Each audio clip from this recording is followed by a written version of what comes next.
Now, as you turn, you let the left arm become ward-off. Changes to Peng also. But as you retreat, you have the left becomes the smallest Peng you can make. The right becomes the biggest Peng you can make. Just stretch out. And try to keep the foot on the floor. Let it come up. Before you get to the end of your retreat, at the very end of it, the right palm turns over. Like this. It's very essential that you show the ability to be turning the body in one direction while the attack is coming the other direction, like this. The meaning of this, which we'll go into the very first lesson of hand pushing we'll see, is can I present Tom with this ward-off? And when he pushes me, suppose he has more pressure on one side than the other. That one will turn me this way. But if he has pressure on the other side, this one will turn me this way. Now, I have to be able to respond to this. I do it from here. Turn me this way. And while I'm turning this way, I have to be able to do this. And my attack like this can't have a hint of doing, I do it slow, can't have a hint of doing this. I can't all the time I'm turning this way kind of I casually put my arm back, and then as soon as it swings back, I can't change my direction. I have to be able to literally split into two directions like this. The result of this is there's a lot of really bad mistakes he could make. But let's suppose he's pretty talented and he makes the kind of, you might say Tai Chi, the form is designed to address a kind of mid to upper level boxer. It's very interesting. Most people just assume, oh, the Tai Chi forms, they must be like the highest, everything, the most sophisticated.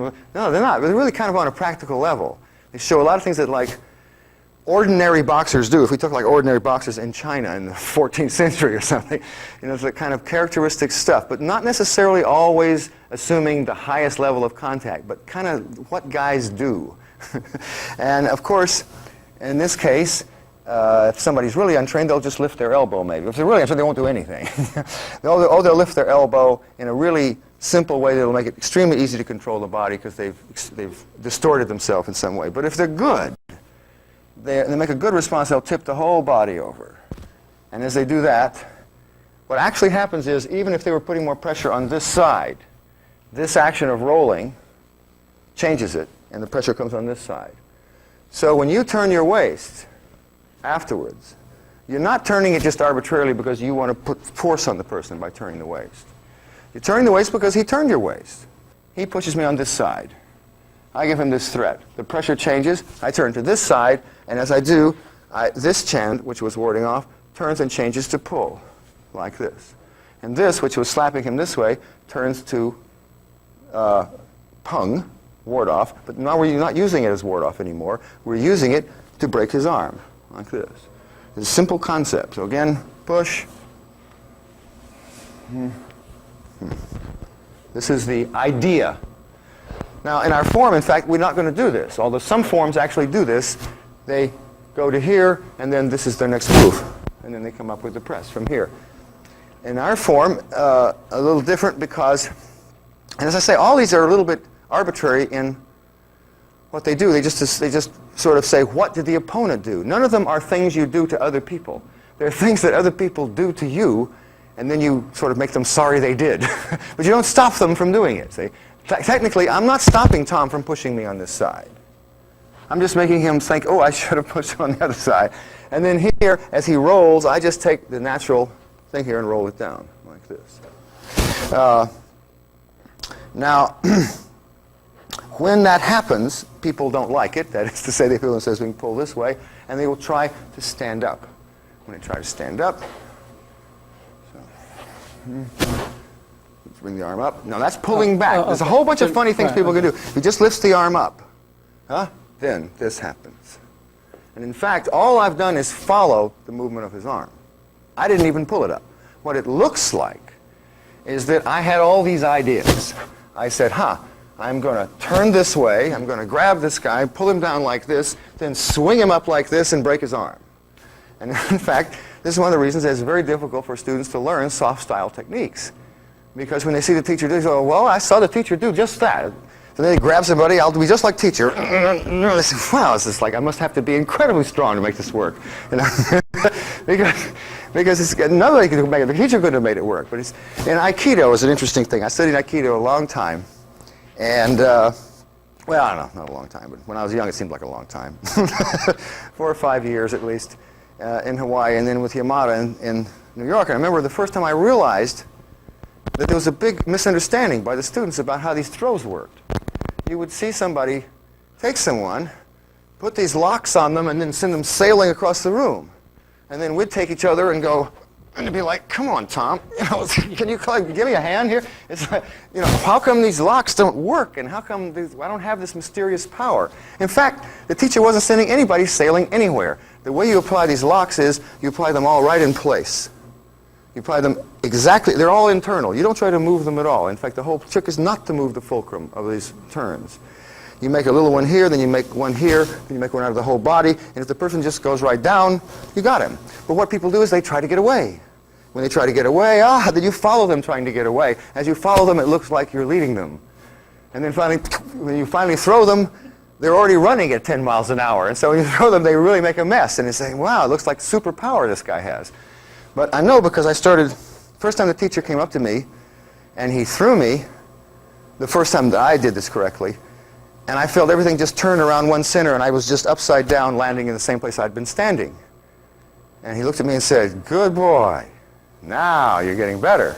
I thought, is that better? How is that better? I mean, then I really understood. I'd been trying to get away before. So he just follows me. So most of the things in Taiji are like that. These things that look like powerful things that you apply to other people are actually simply studied responses to things that people naturally do. And so when you try to make them work this way, they don't work. And sometimes people in other styles, they look at it and say, I'm not going to learn this martial art. I know this doesn't work. I couldn't make my mother do this. I couldn't make anybody, couldn't force anyone into this move. But it's more like you're tricking them. So the consciousness that's cultivated is extremely nice boxing consciousness. It's not trying to rush and get your moves in fast. It's like waving at people going, excuse me, I'm about to hit you. Would you mind neutralizing? Thank you, there. Oh, I don't like, well, that's nice, but, it's like you're just having this funny conversation and you're always waiting for them to do the next thing. Personally, it's the only way I ever want to box. If I have somebody that I think I have to hurry up and kill him before he kills me, I'll just run away, thank you. He's better than I am, You have to be realistic about your technique. And if you can't just wait for the guy's next move, if you're if you have a problem with waiting for his next move, then he's waiting for yours. One of you is waiting for the other, and so you have to be the one who can do that, or you just admit the guy's better. I'm thinking of this, then I'm thinking this, but he causes this. Now what's the next thing that happens? He pulls his hand away. Now, in fact, if he pulls his hand away this way, I use a different technique. This is the trouble with demonstrating Taiji. You're never forcing anything on the other person, so he has to do the right screw up. Let me show you the right screw up, Tom. No. Yeah, but let me just do it for you. So, okay, he's rolling me back like this. Here's like the normal, most crude way that people, when they realize someone's about to break their arm. Go ahead. Is they pull their arm away like this. In other words, their reaction is very much, it's like the cruder the reaction, the more extremity it comes from. It's like they just pull their hand away like this. In fact, when they start doing, do it again, when they start doing this, more crude reactions on my part. When they start doing this, what they're doing is using the waist to like pull back like this. In any case, they're resisting what's happening, but the resistance now comes from the whole body instead of just this part. So now I'll let you screw it up. All right, push. All right, so when you pull away, like that, this is what causes press. Come back into the center here. So the idea is, the classic thing you're learning is, all right, this lifts up first, and then pulls away, but you still turn your body this way. Okay. So you say, I can't, if you do what you just did, this produces this kind of a move. This is called brush the knee. Brush the knee is shown a little bit later in the form. And so in fact, they have the form, Taiji's been accused of being a martial art obsessed with rollback. Because you show rollback and then you show all these responses to rollback. But this, you have to turn this way. And you pull away. Push again. So, go ahead. Then it shows very clearly the mechanism of press. I stick to him.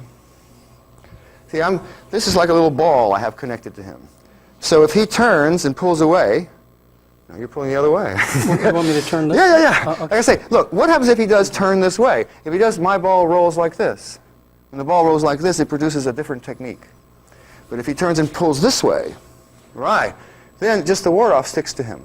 Just the ward-off alone is enough to almost discharge him.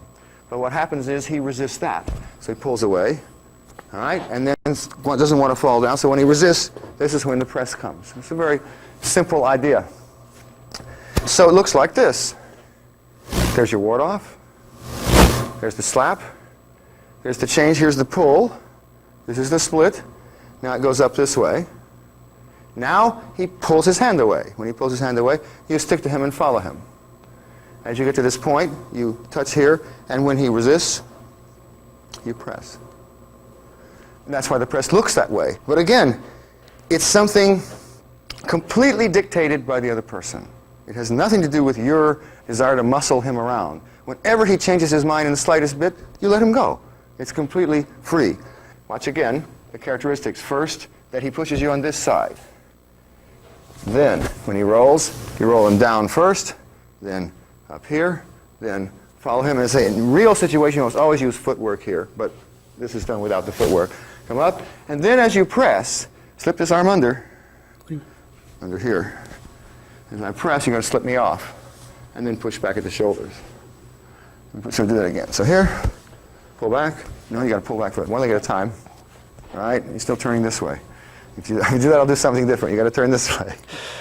All right, and then roll off, right, and push shoulders. This slips under and comes back and attacks like this. And this is, in fact, this double push, so-called. This isn't really push at all. Push shoulders again. It's here, and then it comes under and attacks the floating ribs. The intention, or the gory intention, is to break off the floating ribs and drive them up into the heart. And so a lot of times you see people execute this, especially in old style, they'll execute it with their hands already in this very deadly position like this. The internal, external kind of, the characteristic of internal style is you never attack with your hands like this, but make them, you touch with the fingertips, and then as you feel resistance, then that causes the next part of the change. So it's like you never use any force over a distance longer than 1 inch, is in fact what's actually happening. All these things that look like they're applications of force through space are not. They're just following the opponent, and then your actual application is very quick and very small. So like even press. So a lot of people, they unconsciously turn it into a simple kind of movement. They say, well, it looks like a forceful movement.